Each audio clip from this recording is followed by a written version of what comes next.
നമസ്കാരം. വാർത്തകൾ സമഗ്രമായി നോക്കാം. ആദ്യം പ്രധാന തലക്കെട്ടുകൾ.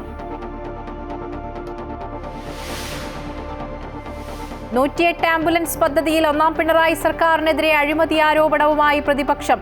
250 കോടിയുടെ കമ്മീഷൻ തട്ടിപ്പ്. രേഖകൾ പുറത്തുവിട്ട് രമേശ് ചെന്നിത്തല.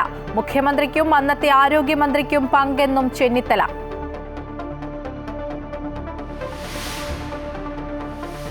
മലയോര ജനതയുടെ 65 വർഷത്തെ കാത്തിരിപ്പിന് വിരാമം. ഭൂപതിവ് ചട്ടത്തിന് അംഗീകാരം. പട്ടയഭൂമി വകമാറ്റിയുള്ള ഉപയോഗം ക്രമപ്പെടുത്തും. അപേക്ഷകൾക്ക് ഓൺലൈൻ പോർട്ടൽ.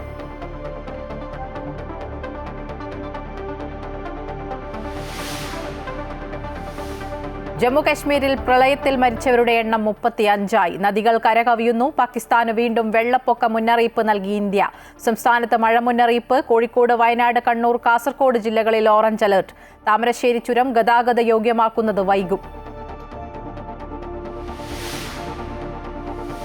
ഇന്ത്യയ്ക്കുമേൽ അമേരിക്ക ഏർപ്പെടുത്തിയ 50% അധിക തീരുവ പ്രാബല്യത്തിൽ. ആരോഗ്യ, സ്വർണ്ണാഭരണ, കരകൗശല മേഖലകൾക്ക് തിരിച്ചടിയാകുമെന്ന ആശങ്ക.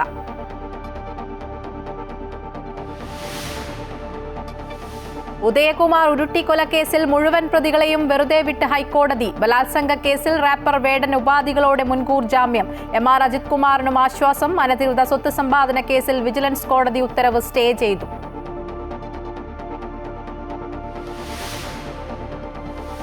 മുൻ excise commissioner ADGP Mahipal Yadav അന്തരിച്ചു. അന്ത്യം ക്യാൻസർ ബാധയെ തുടർന്ന് ജയ്പൂരിലെ സ്വകാര്യ ആശുപത്രിയിൽ.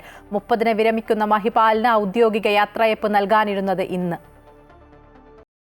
108 ആംബുലൻസ് പദ്ധതിയിൽ ഒന്നാം പിണറായി സർക്കാരിനെതിരെ അഴിമതി ആരോപണവുമായി പ്രതിപക്ഷം. 250 കോടിയിലേറെ കമ്മീഷൻ തട്ടിപ്പ് നടന്നിട്ടുണ്ടെന്ന് രേഖകൾ പുറത്തുവിട്ട് രമേശ് ചെന്നിത്തല ആരോപിച്ചു. മുഖ്യമന്ത്രിക്കും മുൻ ആരോഗ്യമന്ത്രിക്കും പങ്കെന്നാണ് ആരോപണം. മുഖ്യമന്ത്രി മറുപടി പറയണമെന്ന് പ്രതിപക്ഷ നേതാവ് VD സതീശൻ ആവശ്യപ്പെട്ടു.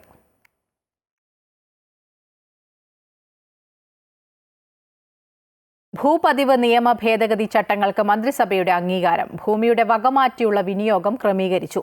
പതിച്ചു നൽകിയ ആവശ്യങ്ങൾക്കല്ലാതെ ഭൂമി മറ്റ് ആവശ്യങ്ങൾക്ക് ഉപയോഗിക്കാൻ വ്യവസ്ഥകളോടെ അനുമതി നൽകും. മലയോര മേഖലയിലെ ഭൂമി പ്രശ്നങ്ങളിൽ നിർണായക തീരുമാനമെന്ന് മുഖ്യമന്ത്രി പിണറായി വിജയൻ പറഞ്ഞു.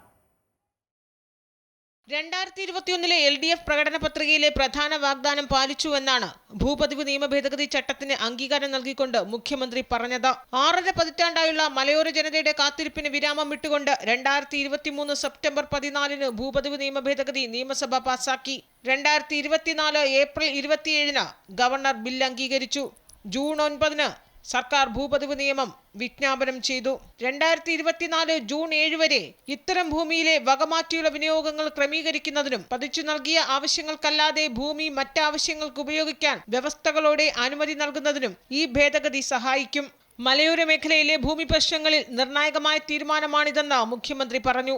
ഇത്തരം ഭൂമിയിലെ വകമാറ്റിയുള്ള വിനിയോഗങ്ങൾ ക്രമീകരിക്കുന്നതിനും പതിച്ച് നൽകിയ ആവശ്യങ്ങൾക്കല്ലാതെ ഭൂമി മറ്റാവശ്യങ്ങൾക്ക് ഉപയോഗിക്കാൻ വ്യവസ്ഥകളോടെ അനുമതി നൽകുന്നതിനും ഈ ഭേദഗതി സഹായകമാകും. വീടുകൾ ക്രമീകരിക്കും. നിശ്ചിത സമയപരിധി പാലിക്കാതെ ഭൂമി വിറ്റത് നിശ്ചിത ഫീസ് വാങ്ങിയാകും ക്രമീകരിക്കുക.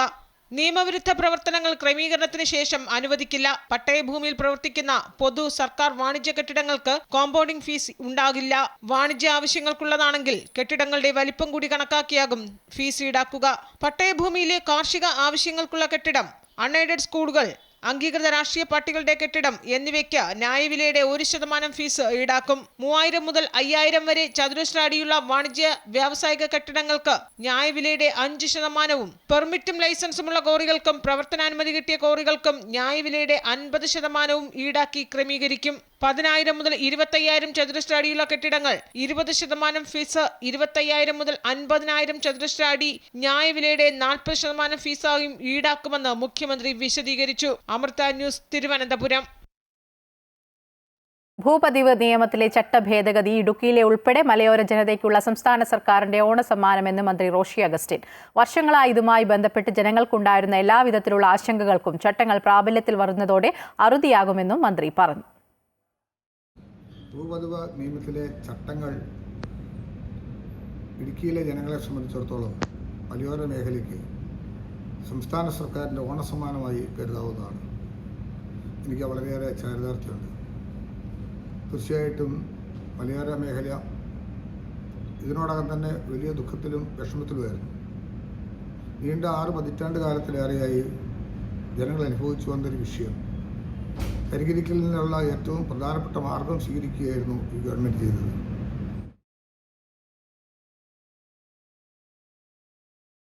മനുഷ്യ വന്യജീവി സംഘർഷം ഇല്ലാതാക്കാൻ തീവ്ര യജ്ഞ പരിപാടിയുമായി സർക്കാർ. നയരേഖ ഉടനെന്നും അതിന്റെ അടിസ്ഥാനത്തിൽ നടപടിയെന്നും മന്ത്രി എ കെ ശശീന്ദ്രൻ പറഞ്ഞു. 2000 കിലോമീറ്റർ സോളാർ ഫെൻസിംഗ്, കിടങ്ങുകൾ, മതിലുകൾ എന്നിവ നിർമ്മിച്ചു. സംസ്ഥാനത്ത് വന്യജീവി ആക്രമണം കുറഞ്ഞിട്ടുണ്ടെന്നും അദ്ദേഹം പറഞ്ഞു. കാരണം പല കാരണങ്ങൾ കൊണ്ടാണ് ഈ സംഘർഷം ഉണ്ടാകുന്നത്, ഒറ്റ കാരണം കൊണ്ടല്ല. 2, നമ്മൾ ഇടപെടുന്നത് വന്യജീവികളായിട്ടാണ്. അപ്പോൾ അവര് അതിക്രമിച്ച് വനത്തിൽ നിന്നും പുറത്തു വരാനിടയായ സാഹചര്യങ്ങളെ ഇല്ലാതാക്കുക എന്നുള്ളതാണ് അതിൻ്റെ ഏറ്റവും ശാശ്വതമായ പരിഹാരം. അതിനുവേണ്ടിയാണ് വനത്തിനകത്ത് വന്യജീവികൾക്ക് അവരുടെ ആവാസ വ്യവസ്ഥയ്ക്ക് വലിയ ഭംഗമാണ് പുറത്തു വരാനൊരു കാരണമെന്നാണ് ചൂണ്ടിക്കാണിക്കപ്പെട്ടിട്ടുള്ളത്. അത് തിരിച്ചുപിടിക്കാൻ കഴിഞ്ഞാൽ പ്രശ്നങ്ങൾക്ക് ശാസ്ത്രീയവും ശാശ്വതമായ പരിഹാരം കാണാൻ കഴിയുമെന്നാണ് ഇപ്പോൾ ഇതുവരെ കിട്ടിയിട്ടുള്ള നിർദ്ദേശങ്ങളൊക്കെ വെച്ച് പരിശോധിച്ചാൽ നമുക്ക് തോന്നുന്നത്. ജമ്മു കശ്മീരിൽ മഴക്കെടുതി രൂക്ഷമായി തുടരുന്നു. പ്രളയത്തിലും മണ്ണിടിച്ചിലിലും മരണം 35ആയി. ഖത്രയിലെ മണ്ണിടിച്ചിലിൽ 31 പേരാണ് മരിച്ചത്. മേഘവിസ്ഫോടനമുണ്ടായ ഡോഡയിൽ രക്ഷാപ്രവർത്തനം പുരോഗമിക്കുകയാണ്. വൈഷ്ണോദേവി ക്ഷേത്രത്തിന് സമീപമുണ്ടായ മണ്ണിടിച്ചിലിൽ മരണസംഖ്യ ഉയരുകയാണ്. പരിക്കേറ്റ പലരുടെയും സ്ഥിതി ഗുരുതരമായി തുടരുന്നു. മണ്ണിടിച്ചിലിനെ തുടർന്ന് ഒട്ടേറെ തീർത്ഥാടകരാണ് കുടുങ്ങിക്കിടക്കുന്നത്. രക്ഷാപ്രവർത്തനം തുടരുകയാണ്. എന്നാൽ മഴ തുടരുന്നത് രക്ഷാപ്രവർത്തനത്തിന് തടസ്സമാകുന്നുണ്ട്. തവി, ചിനാബ് നദികൾ കരകവിഞ്ഞൊഴുകുകയാണ്. ജലനിരപ്പ് ഉയർന്ന പശ്ചാത്തലത്തിൽ രാത്രിയാത്രകൾക്ക് വിലക്കേർപ്പെടുത്തിയിട്ടുണ്ട്. ജമ്മു ശ്രീനഗർ ദേശീയപാതയിൽ ഗതാഗതം തടസ്സപ്പെട്ടു. ഭഗവതി നഗർ മേഖലയിലെ 4ാമത്തെ പാലം തകർന്നതും ഗതാഗതത്തെ ബാധിച്ചു. സാഹചര്യങ്ങൾ പലയിടത്തും മോശമാണെന്ന് ജമ്മു കശ്മീർ മുഖ്യമന്ത്രി ഒമർ അബ്ദുള്ള പറഞ്ഞു. പൂഞ്ച്, രജൌരി, സാംബ എന്നിവിടങ്ങളിൽ കനത്ത ജാഗ്രത തുടരുകയാണ്. വെള്ളപ്പൊക്ക പ്രദേശങ്ങളിൽ നിന്ന് 5000-ലധികം ആളുകളെ ഒഴിപ്പിച്ചു. സംസ്ഥാനത്തിന്റെ വിവിധയിടങ്ങളിൽ കുടുങ്ങിക്കിടക്കുന്ന 3500-ലധികം ആളുകളെ രക്ഷപ്പെടുത്തി. ജലവിതരണം, വൈദ്യുതി, ഇന്റർനെറ്റ് സേവനങ്ങളെയും സാരമായി ബാധിച്ചു. കനത്ത മഴ റോഡ്, റെയിൽ ഗതാഗതത്തെയും സാരമായി ബാധിച്ചു. രക്ഷാപ്രവർത്തനങ്ങൾക്കായി സൈന്യവും NDRFും സംസ്ഥാന ദുരന്ത നിവാരണ സേനയും പോലീസും സംയുക്തമായി രംഗത്തുണ്ട്. വൈഷ്ണോദേവി ക്ഷേത്രത്തിലേക്കുള്ള യാത്ര നിർത്തിവെച്ചതായും പുതിയ അറിയിപ്പുണ്ടാകുന്നതുവരെ തീർത്ഥാടകർ യാത്ര തുടങ്ങരുതെന്നും നിർദ്ദേശമുണ്ട്. News desk, Amrita TV. കനത്ത മഴയിൽ അതിർത്തി പ്രദേശങ്ങളിലെ അണക്കെട്ടുകളിലെ ജലനിരപ്പ് ക്രമാതീതമായി ഉയർന്നതിനെ തുടർന്ന് പാകിസ്ഥാന് ഇന്ത്യ മുന്നറിയിപ്പ് നൽകി. പഞ്ചാബിലെ മധോപൂർ, രഞ്ജിത് സാഗർ അണക്കെട്ടുകൾ അടിയന്തരമായി തുറക്കേണ്ടി വരുന്ന സാഹചര്യത്തിലാണിത്. ഇന്ത്യ മുന്നറിയിപ്പ് നൽകിയതിന് പിന്നാലെ 1.5 ലക്ഷത്തോളം ആളുകളെ പാകിസ്ഥാൻ ഒഴിപ്പിച്ചു. സത്ലജ്, രവി, ചെനാബ് നദിക്കരകളിൽ സ്ഥിതി ചെയ്യുന്ന ഗ്രാമങ്ങളിലെ ആളുകളെയാണ് ഒഴിപ്പിച്ചത്. പാകിസ്ഥാന്റെ പലയിടങ്ങളിലും മഴ തുടരുകയാണ്. പാകിസ്ഥാനിൽ 2 മാസത്തിനിടെ മഴക്കെടുതിയിൽ 800 പേർ മരിച്ചതായാണ് റിപ്പോർട്ട്. 7000-ലേറെ വീടുകളാണ് തകർന്നത്.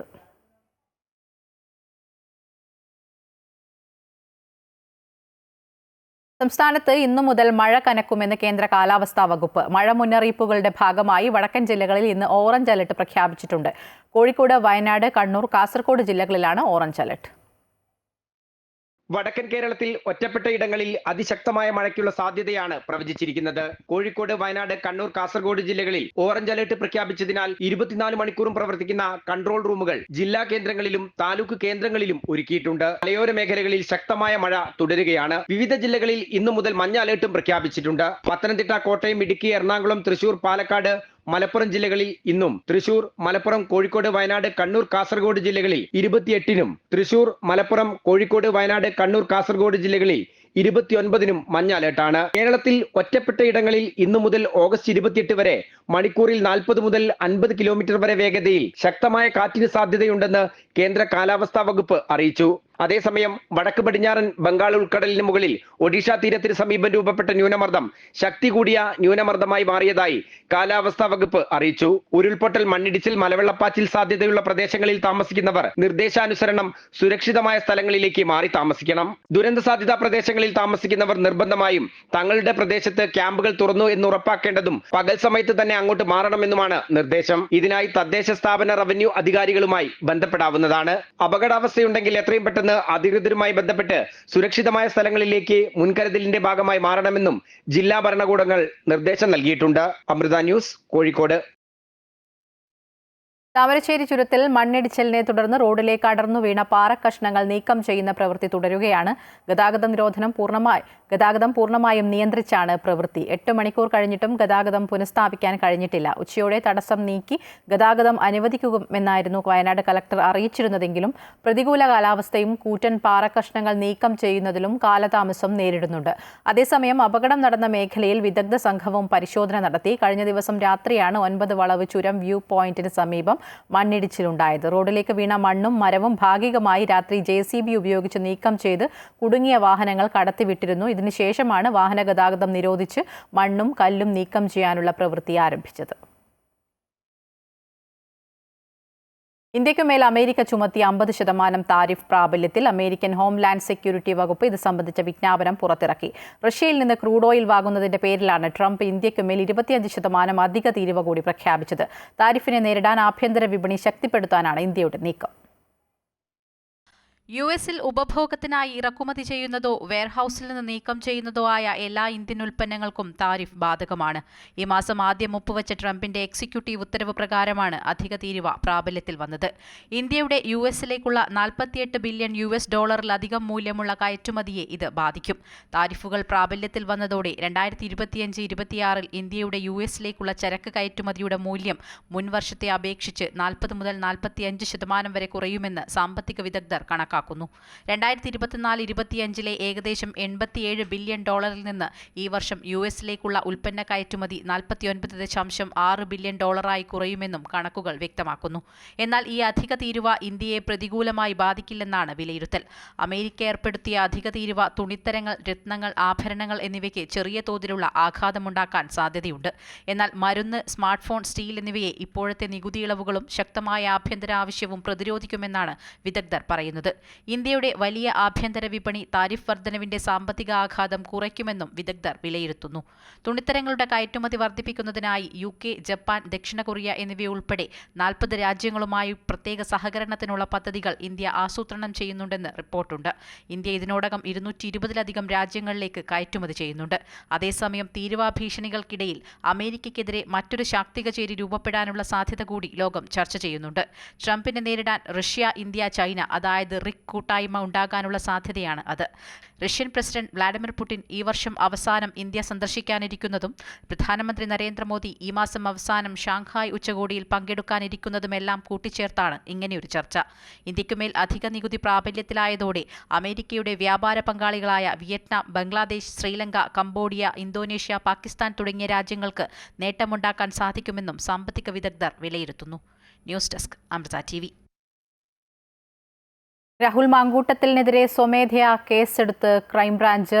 രജിത് കുമാറുണ്ട് വിവരങ്ങളുമായി. രജിത്ത്, ഈ പരാതിക്കാരികളൊന്നും തന്നെ ഒരു പരാതിയുമായി, ഒരു കേസുമായി എത്തിയ ഒരു സാഹചര്യം ഉണ്ടായിരുന്നില്ല. ആ ഒരു സമയത്താണ് നേരത്തെ മുഖ്യമന്ത്രി അടക്കം രാഹുലിനെതിരെ ഒരു പരാമർശമൊക്കെ നടത്തുന്ന ഒരു സാഹചര്യം ഉണ്ടായിരുന്നു. അതിന് പിന്നാലെയാണ് ഇപ്പോൾ ഈ ക്രൈംബ്രാഞ്ച് രാഹുലിനെതിരെ സ്വമേധയാ കേസെടുത്തിരിക്കുന്നത്. എന്തൊക്കെയാണ് വിവരങ്ങൾ?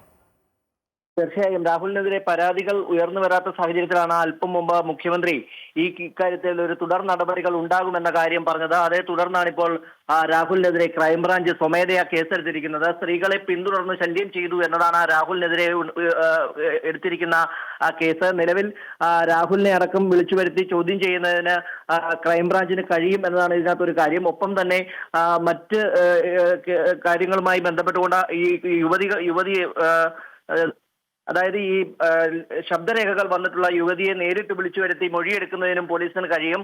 അത്തരത്തിൽ യുവതികളുമായി ബന്ധപ്പെട്ടുകൊണ്ട് മൊഴിയെടുക്കുന്നതിനടക്കമുള്ള നടപടിയിലേക്ക് പോലീസിന് പോകാൻ കഴിയും. എന്നാൽ ആരും തന്നെ ഇത്തരത്തിൽ ഒരു പരാതിയുമായി രംഗത്ത് വരാത്ത ഒരു സാഹചര്യം നിലനിൽക്കുന്നുണ്ട്. അതിനാൽ തന്നെ ഏത് തരത്തിലായിരിക്കും ക്രൈംബ്രാഞ്ച് ഈ കേസ് കൈകാര്യം ചെയ്യുക എന്നതാണ് ഇനി അറിയേണ്ടത്. നിലവിൽ സ്ത്രീകളെ പിന്തുടർന്ന് ശല്യം ചെയ്തു എന്ന ഒരു വകുപ്പ് മാത്രമാണ് ചുമത്തിക്കൊണ്ടാണ് കേസ് രജിസ്റ്റർ ചെയ്തിരിക്കുന്നത്. DGPക്ക് അടക്കം ഏതെങ്കിലും തരത്തിൽ പരാതികൾ ലഭിച്ചിട്ടുണ്ടെങ്കിൽ അതുകൂടി അന്വേഷിക്കും എന്നാണ് ഇപ്പോൾ പറഞ്ഞിട്ടുള്ളത്. എന്ത് തന്നെയായാലും ഈ ഫോൺ സംഭാഷണവും അതുമായി ബന്ധപ്പെട്ടുകൊണ്ടുള്ള ശബ്ദശകലങ്ങളും പുറത്തു വന്നൊരു സാഹചര്യത്തിലാണ് കേസ് അന്വേഷിക്കുന്നത്. മുഖ്യമന്ത്രി വ്യക്തമാക്കിയത് ഗർഭമത്സിപ്പിക്കൽ അടക്കം, ഒപ്പം തന്നെ അതിൽ കുട്ടിക്ക് ലഭിക്കേണ്ട നീതി ലഭിക്കാതിരിക്കുക തുടങ്ങിയ കാര്യങ്ങൾ ഉൾപ്പെടെ അത്തരത്തിലുള്ള കാര്യങ്ങൾ ചോദ്യം ചെയ്യുന്നുണ്ട്. ഒപ്പം തന്നെ ഈ കുട്ടിയെ ഈ ശബ്ദശകലത്തിലുള്ള കുട്ടിയെ കൊലപ്പെടുത്തുന്ന തരത്തിലുള്ള കൊലപ്പെടുത്താനുള്ള രീതിയിലുള്ള സംസാരങ്ങളും ഇക്കാര്യത്തിൽ വന്നിട്ടുണ്ട്. അവയടക്കം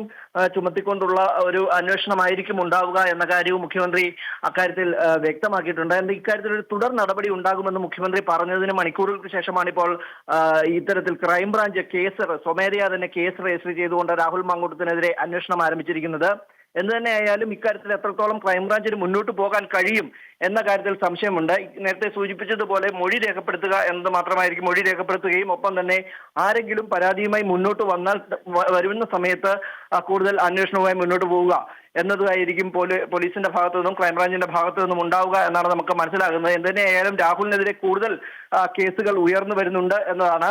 നേരത്തെ വ്യാജരേഖ ചമച്ചതുമായി ബന്ധപ്പെട്ടുകൊണ്ട് യൂത്ത് കോൺഗ്രസിന്റെ അധ്യക്ഷ സ്ഥാനത്തേക്കുള്ള തെരഞ്ഞെടുപ്പുമായി ബന്ധപ്പെട്ടുകൊണ്ട് വ്യാജരേഖകൾ ചമച്ചതുമായി ബന്ധപ്പെട്ടുകൊണ്ടും ക്രൈംബ്രാഞ്ചിന്റെ കേസ് നിലനിൽക്കുന്നുണ്ട്. ഇക്കാര്യത്തിൽ മൂന്നാം പ്രതിയായിട്ടുള്ള ആളുടെ ശബ്ദരേഖയിൽ ഫോൺ സംഭാഷണത്തിൽ രാഹുലിന്റെ പേര് പരാമർശിച്ചിട്ടുണ്ട് എന്ന കാരണത്താൽ തന്നെ ശനിയാഴ്ച രാഹുലിനെ ക്രൈംബ്രാഞ്ച് ചോദ്യം ചെയ്യുന്നതിനായി വിളിച്ചു വരുത്തിയിട്ടുണ്ട്. അത്തരത്തിൽ കോൺഗ്രസിൽ നിന്നൊരു പ്രാഥമിക അംഗത്തിൽ നിന്നടക്കം രാഹുലിനെ മാറ്റി നിർത്തുന്ന ഒരു സാഹചര്യത്തിൽ അത്തരത്തിലുള്ള ഒരു പിന്തുണ ഇനി രാഹുലിന് ലഭിക്കില്ല എന്ന കാര്യം കൂടി മുന്നോട്ട് വന്ന സാഹചര്യത്തിലാണ് ഇപ്പോൾ വ്യാജ തിരിച്ചറിയൽ രേഖകൾ നിർമ്മിച്ചതുമായി ബന്ധപ്പെട്ടതുൾപ്പെടെയുള്ള കാര്യത്തിൽ രാഹുലിനെ വിളിച്ചു വരുത്തി ചോദ്യം ചെയ്യാൻ ക്രൈംബ്രാഞ്ച് തയ്യാറെടുക്കുന്നത്. അതോടൊപ്പം തന്നെയാണ് മുഖ്യമന്ത്രിയുടെ പ്രസ്താവന വന്നതിന് തൊട്ടു പിന്നാലെ തന്നെ രാഹുലിനെതിരെ ഇത്തരത്തിൽ ക്രൈംബ്രാഞ്ച് സ്വമേധയാ സ്ത്രീകളെ പിന്തുടർന്ന് ശല്യം ചെയ്തിരിക്കുന്നു എന്ന വകുപ്പുകൾ ചാർത്തിക്കൊണ്ട് കേസ് രജിസ്റ്റർ ചെയ്തിരിക്കുന്നത്. ശരി, എന്തായാലും രാഹുൽ മാങ്കൂട്ടത്തിനെതിരെ ക്രൈംബ്രാഞ്ച് സ്വമേധയാ കേസെടുത്തിരിക്കുകയാണ്. സ്ത്രീകളെ പിന്തുടർന്നു ശല്യം ചെയ്തു എന്ന് ചുമത്തിയാണ് കേസെടുത്തിരിക്കുന്നത്. ഈ പരാതിക്കാരുടെ സ്ത്രീകളുടെയൊക്കെ മൊഴി രേഖപ്പെടുത്തുന്നതിലേക്കടക്കം ക്രൈംബ്രാഞ്ച് കടക്കുമെന്നാണ് നമുക്ക് മനസ്സിലാകുന്നത്. നേരത്തെ മുഖ്യമന്ത്രി രാഹുൽ മാങ്കൂട്ടത്തിനെതിരായ ആരോപണങ്ങളിൽ നിയമ നടപടി ഉണ്ടാകുമെന്ന് മുഖ്യമന്ത്രി പിണറായി വിജയൻ നേരത്തെ പറഞ്ഞിരുന്നു. യുവതിയെ കൊല്ലുമെന്ന് വരെ ശബ്ദ സന്ദേശം പുറത്തു വന്ന സാഹചര്യത്തിൽ എത്രത്തോളം ക്രിമിനൽ സ്വഭാവമാണുള്ളതെന്ന് ആലോചിക്കേണ്ടതാണെന്നും ഇത്രയും ഗുരുതരമായ ആരോപണം ഉണ്ടായിട്ടും സംരക്ഷിക്കുന്ന നിലപാടാണ് പ്രതിപക്ഷ നേതാവ് സ്വീകരിക്കുന്നതെന്നടക്കം മുഖ്യമന്ത്രി കുറ്റപ്പെടുത്തിയിരുന്നു. ആ പ്രതികരണം കൂടി കേൾക്കാം.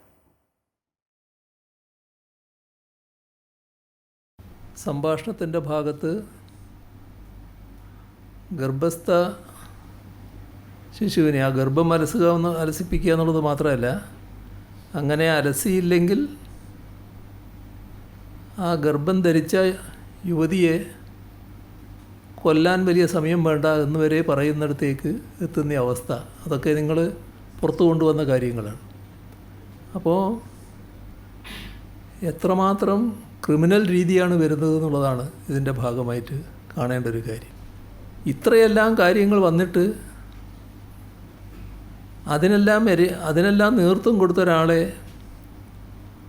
സംരക്ഷിക്കാൻ തയ്യാറാകുന്ന നില,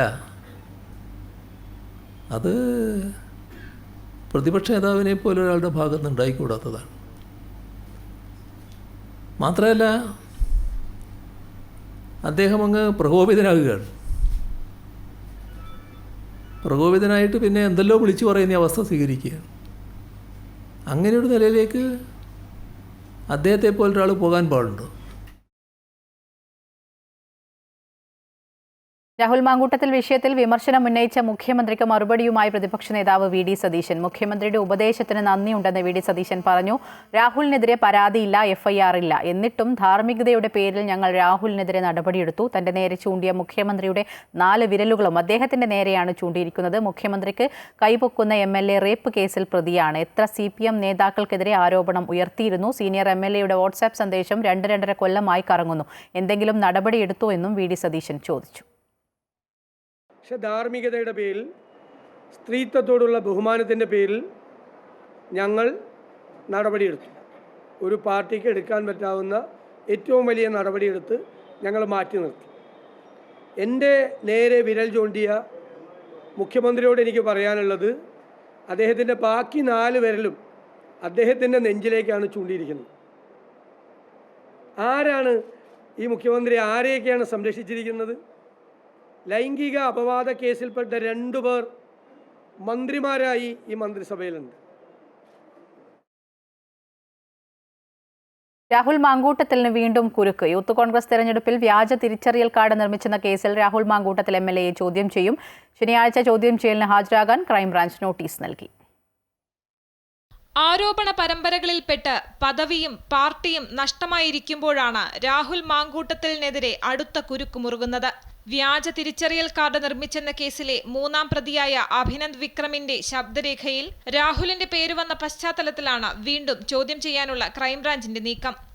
യൂത്ത് കോൺഗ്രസ് തെരഞ്ഞെടുപ്പിൽ വിജയിക്കാനായി തിരഞ്ഞെടുപ്പ് കമ്മീഷന്റെ കാർഡ് വ്യാജമായി ഉണ്ടാക്കിയെന്നാണ് കേസ്.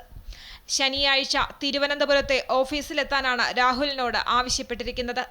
കേസിന്റെ തുടക്കത്തിൽ അന്ന് അന്വേഷിച്ചിരുന്ന മ്യൂസിയം പോലീസ് രാഹുലിനെ ചോദ്യം ചെയ്തിരുന്നു. കാര്യമായ തെളിവൊന്നും ലഭിക്കാത്തതിനാൽ പ്രതി ചേർത്തിരുന്നില്ല.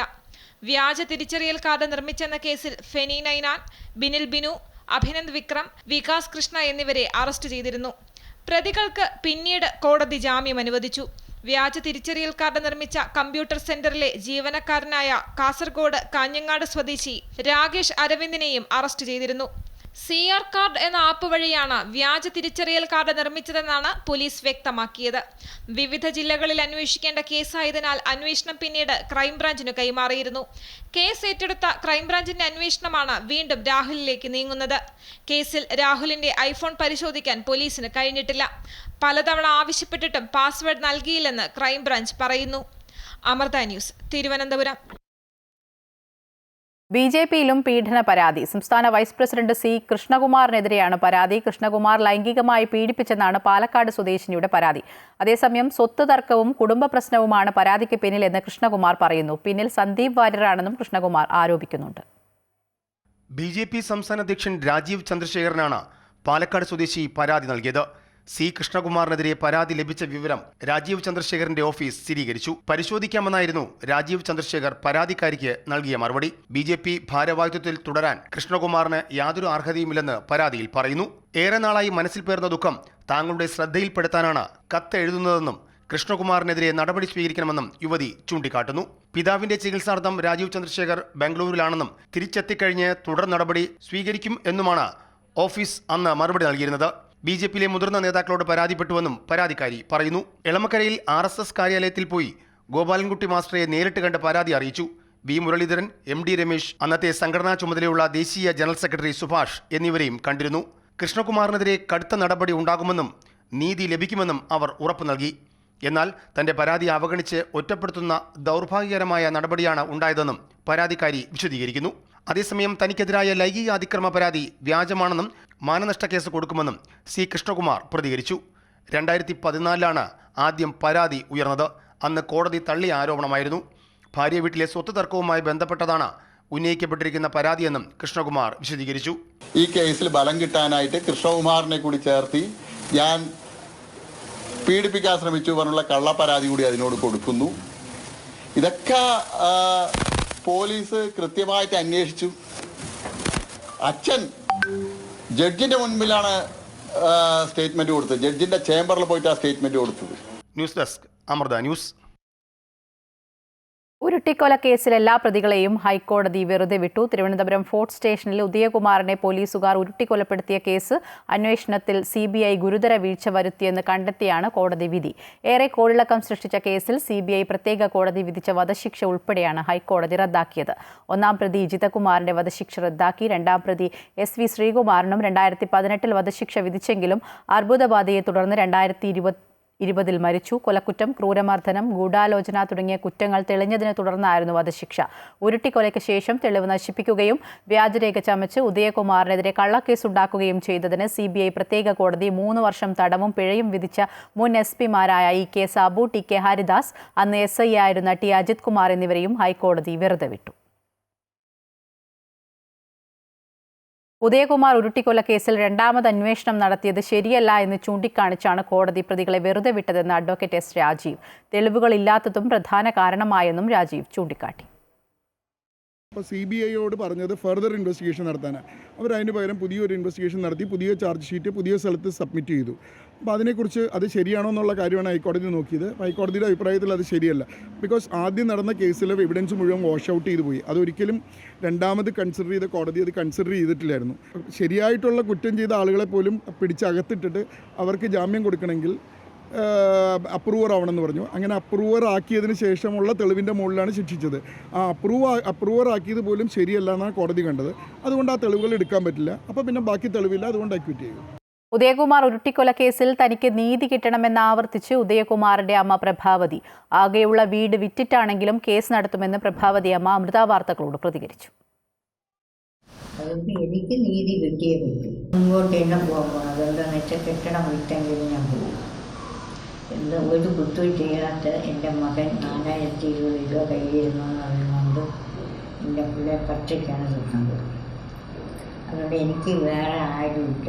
എൻ്റെ ഒരു മകനാണ് ആ കുടുംബം നടത്തിക്കൊണ്ട് പോയതും ജീവിച്ചത്. ഒരു മകന് വേണ്ടിയാണ് ഒരമ്മ ജീവിച്ചത്. അപ്പോൾ ആ മകന് വേണ്ടി ഞാൻ പോരാടി എനിക്ക് നീതി കിട്ടി. ഇപ്പം ആ കോടതി പറഞ്ഞു, ആ കോടതിക്ക് ഹൃദയമുണ്ടോയെന്ന് എനിക്കറിയില്ല. എന്നാൽ ഈ കോടതി ഇങ്ങനെ പറയില്ലായിരുന്നു. അനധികൃത സ്വത്ത് സമ്പാദന കേസിലെ DGP MR അജിത് കുമാറിന് ആശ്വാസമായി ഹൈക്കോടതി വിധി. കേസിലെ വിജിലൻസ് കോടതി ഉത്തരവ് ഹൈക്കോടതി സ്റ്റേ ചെയ്തു. ക്ലീൻ ചിറ്റ് റിപ്പോർട്ട് തള്ളിയ വിജിലൻസ് കോടതി ഉത്തരവ് ചോദ്യം ചെയ്ത് അജിത് കുമാർ നൽകിയ ഹർജിയിലാണ് ഹൈക്കോടതി നടപടി. കേസിൽ ഓണാവധിക്ക് ശേഷം വിശദമായ വാദം കേൾക്കുമെന്നും ഹൈക്കോടതി അറിയിച്ചു. വിശദമായ അന്വേഷണം നടത്തിയ ശേഷമാണ് അനധികൃത സ്വത്ത് സമ്പാദനം ഇല്ലെന്ന് വിജിലൻസ് കണ്ടെത്തിയതെന്നായിരുന്നു MR അജിത് കുമാറിന്റെ വാദം. അതിനാൽ വിജിലൻസ് കോടതി വിധി റദ്ദാക്കണമെന്നായിരുന്നു ആവശ്യം. ഉന്നത ഉദ്യോഗസ്ഥനാണോ കേസ് അന്വേഷിച്ചതെന്നായിരുന്നു കോടതിയുടെ മറുചോദ്യം. കീഴുദ്യോഗസ്ഥൻ അന്വേഷിച്ചിട്ട് എന്തു കാര്യമെന്ന് സംശയം ഉന്നയിച്ച കോടതി സർക്കാർ നടപടികളെല്ലാം അറിയിക്കാൻ DGPക്ക് നിർദ്ദേശം നൽകിയിരുന്നു. അന്വേഷണത്തിന്റെ നടപടിക്രമങ്ങളിലേക്ക് കടന്ന കോടതി വിജിലൻസ് ഡയറക്ടറോടും വിശദീകരണം ചോദിച്ചിരുന്നു. തുടർന്ന് ഇന്ന് വിജിലൻസ് കോടതി ഉത്തരവ് ഹൈക്കോടതി സ്റ്റേ ചെയ്യുകയായിരുന്നു. വനിതാ ഡോക്ടറെ വിവാഹ വാഗ്ദാനം നൽകി പീഡിപ്പിച്ചെന്ന കേസിൽ റാപ്പർ വേടന് ഹൈക്കോടതി മുൻകൂർ ജാമ്യം അനുവദിച്ചു. ഉപാധികളോടെയാണ് ജാമ്യം. സെപ്റ്റംബർ 9 അന്വേഷണ ഉദ്യോഗസ്ഥന് മുന്നിൽ ഹാജരാകാനും നിർദ്ദേശമുണ്ട്. ഉപാധികളോടെയാണ് റാപ്പർ വേടൻ എന്ന ഹിരൺദാസ് മുരളിക്ക് ഹൈക്കോടതി മുൻകൂർ ജാമ്യം അനുവദിച്ചിരിക്കുന്നത്. കോഴിക്കോട്ട് വെച്ചും പിന്നീട് എറണാകുളത്ത് വെച്ചും 2021 വരെയുള്ള കാലത്ത് വിവാഹ വാഗ്ദാനം നൽകി പീഡിപ്പിച്ചെന്നാണ് ഡോക്ടറായ യുവതിയുടെ പരാതി. കേസെടുത്തെങ്കിലും പോലീസിന് വേടനെ പിടികൂടാനായിരുന്നില്ല. വേടനായി ലുക്കൌട്ട് നോട്ടീസും പുറത്തിറക്കിയിരുന്നു. ഇതിനിടെയാണ് മുൻകൂർ ജാമ്യ ഹർജിയുമായി വേടൻ ഹൈക്കോടതിയെ സമീപിച്ചത്. വേടനെ കസ്റ്റഡിയിൽ ചോദ്യം ചെയ്യണോ എന്ന കാര്യം മാത്രമാണ് കോടതി പരിഗണിച്ചതെന്ന് പ്രതിഭാഗ അഭിഭാഷകൻ അഡ്വക്കേറ്റ് S. രാജീവ് പറഞ്ഞു. വേടൻ്റെ കേസിൽ ഹൈക്കോടതി ആൻറ്റിസിപ്പേറ്ററി ബെയിൽ ഗ്രാൻറ്റ് ചെയ്തു. അത് എലോബറേറ്റ് ആയിട്ട് കൺസിഡർ ചെയ്തിട്ടാണ് ഗ്രാൻറ്റ് ചെയ്തത്. അത് വേടൻ കുറ്റം ചെയ്തിട്ടുണ്ടോ ഇല്ലെന്നൊന്നുമല്ല കൺസിഡർ ചെയ്തത്. ഇപ്പോൾ അതായത് കേസ് ഇനിഷ്യൽ സ്റ്റേജിൽ കസ്റ്റോഡിയൽ ഇൻട്രോഗേഷൻ വേണോ വേണ്ടയോ എന്നുള്ളതാണ് കൺസിഡർ ചെയ്തത്. അതായത് even according to the de facto complainant വളരെ ലോങ് ലിവിങ് റിലേഷൻഷിപ്പ് ആയിരുന്നു എന്ന് സമ്മതിച്ചിട്ടുണ്ട്. ഒരു 4 കൊല്ലം കഴിഞ്ഞപ്പോഴാണ് ഇപ്പോഴത്തെ കേസ് കൊടുക്കുന്നത്. ഇനി തെളിവൊക്കെ കൊടുത്തു കഴിഞ്ഞിട്ട് ബാക്കി കാര്യങ്ങൾ തീരുമാനിക്കുകയുള്ളൂ. വേടന്റെ ജാമ്യ ഹർജിയെ പരാതിക്കാരി ശക്തമായി എതിർത്തിരുന്നു. എന്നാൽ തമ്മിൽ അടുപ്പമുണ്ടായിരുന്ന സമയത്തെ ബന്ധം പിന്നീട് ബലാത്സംഗമായി മാറുമോ എന്നതടക്കമുള്ള നിയമപ്രശ്നം ഹർജി പരിഗണിക്കവേ കോടതി ചൂണ്ടിക്കാട്ടി. അതേസമയം ഗവേഷക വിദ്യാർത്ഥിയുടെ പരാതിയിൽ മറ്റൊരു കേസ് കൂടി വേടനെതിരെ രജിസ്റ്റർ ചെയ്തിട്ടുണ്ട്. അമൃത ന്യൂസ്, കൊച്ചി. റാപ്പർ വേടനെ കുറിച്ചുള്ള ഭാഗം പാഠ്യപദ്ധതിയിൽ നിന്ന് ഉൾപ്പെടുത്തിയവർക്കെതിരെ നടപടി വേണമെന്ന് BJP സിൻഡിക്കേറ്റ് അംഗം PS ഗോപകുമാർ. സംഭവത്തെക്കുറിച്ച് സമഗ്ര അന്വേഷണം ആവശ്യപ്പെട്ട് വൈസ് ചാൻസലർക്ക് അദ്ദേഹം കത്ത് നൽകി. വേടനെതിരെ പീഡന പരാതികളുടെ പരമ്പരയാണ് ഉയരുന്നത്. ലഹരി ഉപയോഗിച്ചതിന്റെ പേരിലും വേടനെതിരെ കേസ് നിലനിൽക്കുന്നുണ്ട്. സമൂഹം വെറുക്കുന്ന കുറ്റകൃത്യങ്ങളിൽ ഏർപ്പെടുന്ന വ്യക്തിയെ സംബന്ധിച്ച വിവരം പാഠ്യപദ്ധതിയിൽ ഉൾപ്പെടുത്തിയത് അപലപനീയമാണ്. വേടനെക്കുറിച്ചുള്ള ഭാഗം സിലബസിൽ നിന്ന് ഒഴിവാക്കണം. കേരള സർവകലാശാലയുടെ 4 വർഷ ഇംഗ്ലീഷ് കോഴ്സിന്റെ 3ാം സെമസ്റ്ററിലാണ് വേടനെക്കുറിച്ചുള്ള പാഠഭാഗം ഉൾപ്പെടുത്തിയിരിക്കുന്നത്.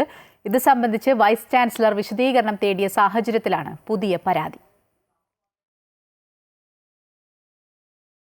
കോട്ടയം നഗരസഭയിലെ പെൻഷൻ തട്ടിപ്പ് കേസിൽ പ്രതി അഖിൽ സി വർഗീസ് പിടിയിൽ. കൊല്ലത്ത് ഒളിവിൽ കഴിഞ്ഞിരുന്ന അഖിലിനെ കോട്ടയത്ത് നിന്നുള്ള വിജിലൻസ് സംഘമാണ് പിടികൂടിയത്. പെൻഷൻ തുകയിൽ 2,39,00,000 രൂപയാണ് അഖിൽ തട്ടിയെടുത്തത്. പണം തട്ടിയെടുത്ത അഖിൽ കഴിഞ്ഞ ഒരു വർഷമായി ഒളിവിലായിരുന്നു. 2020 ഫെബ്രുവരി 25 മുതൽ 2023 ഒക്ടോബർ 16 വരെ പെൻഷൻ ഫണ്ടിൽ നിന്നും അഖിലിന്റെ അമ്മയുടെ പേരുള്ള വ്യാജ അക്കൗണ്ടിലേക്ക് തുക മാറ്റിയായിരുന്നു തട്ടിപ്പ്. കൊല്ലം കുണ്ടറ കേരളപുരത്ത് വീട്ടമ്മയെ കുത്തിക്കൊലപ്പെടുത്തിയ കേസിൽ പ്രതിക്ക് ജീവപര്യന്തം തടവും 1 ലക്ഷം രൂപ പിഴയും. ഇളമ്പള്ളൂർ സ്വദേശി അനീഷ് കുട്ടിയെയാണ് കൊല്ലം അഡീഷണൽ ജില്ലാ കോടതി ശിക്ഷിച്ചത്. 2019 കേരളപുരം അഞ്ചുമുക്ക് സ്വദേശി ഷാജില കൊല്ലപ്പെട്ടത്. യുവതിയുടെ ശരീരത്തിൽ കുത്തേറ്റ് 41 മുറിവുകൾ ഉണ്ടായിരുന്നു. മുൻ excise commissioner ADGP Mahipal Yadav അന്തരിച്ചു. ബ്രെയിൻ ട്യൂമർ ബാധിച്ച് ചികിത്സയിലിരിക്കെ ജയ്പൂരിലെ സ്വകാര്യ ആശുപത്രിയിലായിരുന്നു അന്ത്യം. ഈ മാസം 30-നായിരുന്നു മഹിപാൽ യാദവ് വിരമിക്കേണ്ടിയിരുന്നത്. പോലീസ് ആസ്ഥാനത്ത് ഔദ്യോഗിക യാത്രയയപ്പ് ഇന്ന് നടക്കാനിരിക്കെയാണ് അന്ത്യം. 1997 ബാച്ച് IPS ഓഫീസറാണ്. Ernakulam IG, Kerala beverages corporation MD എന്നീ നിലകളിൽ പ്രവർത്തിച്ചിട്ടുണ്ട്.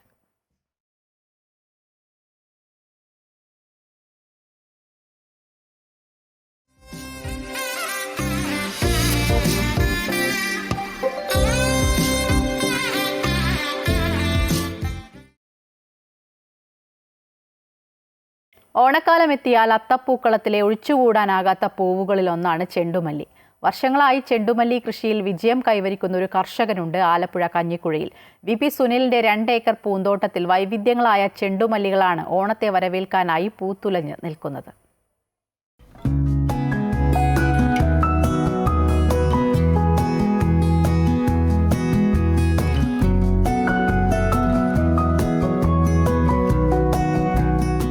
മഞ്ഞ, ഓറഞ്ച്, വെള്ള നിറങ്ങളിലായി 2 ഏക്കറിലായി വിരിഞ്ഞു നിൽക്കുന്ന ചെണ്ടുമല്ലിത്തോട്ടം.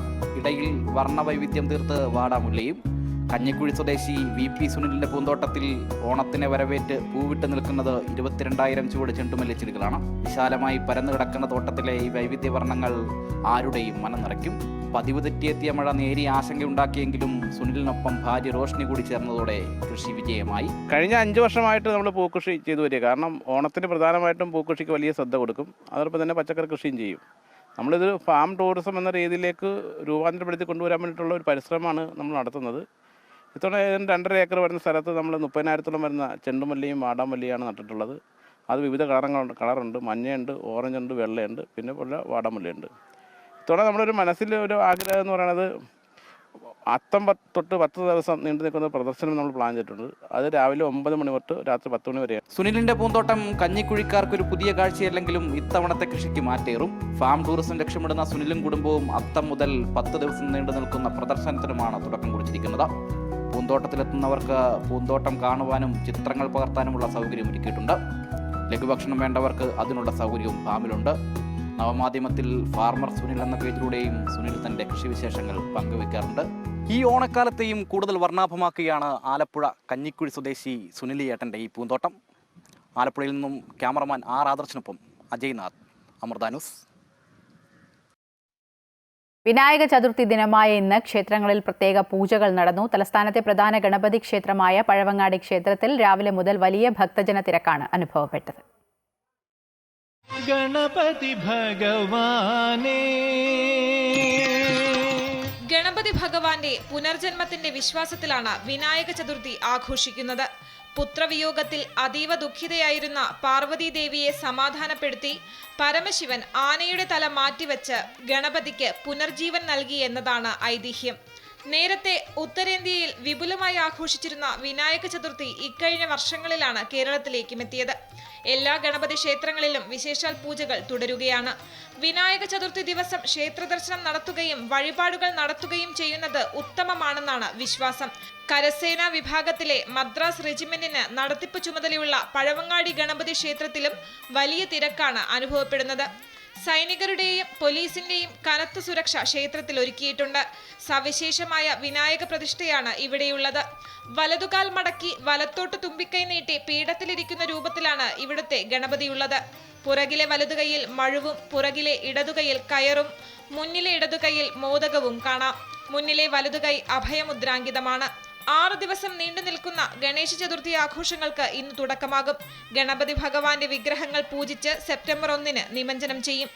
അമൃത ന്യൂസ്, തിരുവനന്തപുരം.